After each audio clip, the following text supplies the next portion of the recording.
This movie shows an impacted lower wisdom tooth. In the soft tissue removal situation, we raise the flap and usually elevate the tooth without removing any bone. The flap is repositioned and sutured into place. The sutures dissolve and the area heals.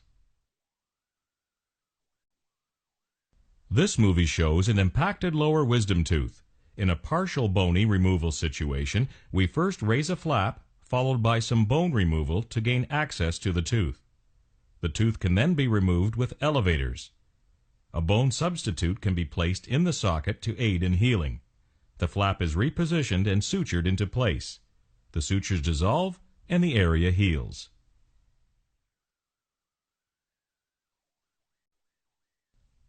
This movie shows an impacted lower wisdom tooth. In a full bony removal situation, we first raise a flap.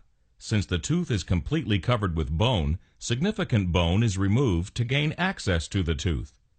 Then we section the tooth. The tooth sections can then be removed with elevators. A bone substitute can be placed in the socket to aid in healing. The flap is repositioned and sutured into place. The sutures dissolve and the area heals. This movie shows an impacted wisdom tooth that causes inflammation. Since there is not enough room in the mouth for full eruption, the gum tissue covers part of the tooth and is raised. In addition to inflammation from food impaction in the pocketing, this tissue may be traumatized by the upper tooth. It can swell and cause great pain. Treatment starts with antibiotics and getting the tissues to settle down, followed by the extraction of the wisdom tooth.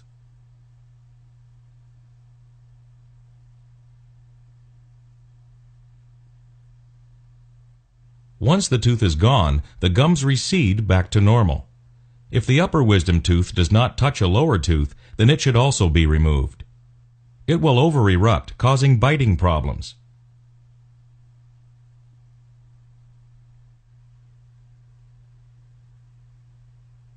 It will also cause gingival inflammation due to tissue trauma.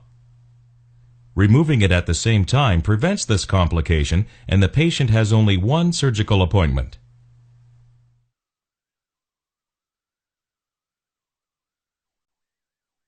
If teeth are crooked, orthodontic treatment such as braces can be used to make them straight again. The last tooth to erupt in the mouth is the wisdom tooth. If there is not enough room for it to erupt, it will put pressure on the teeth and may cause the teeth to become crooked again. Here we see how an impacted wisdom tooth can cause an infection under the soft tissues.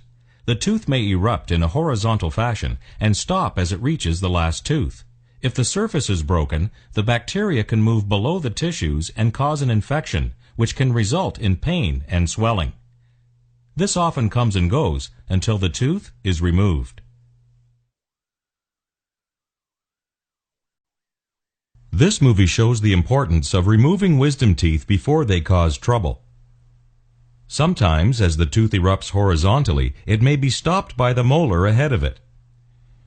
Here we see in the cross-section that it can continue to erupt and resorb the tooth ahead of it. This in turn may cause pulpal damage in addition to completely destroying the root.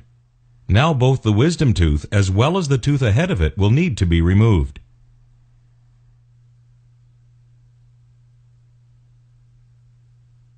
Furthermore, the opposing tooth to the one lost will over-erupt and may need extraction.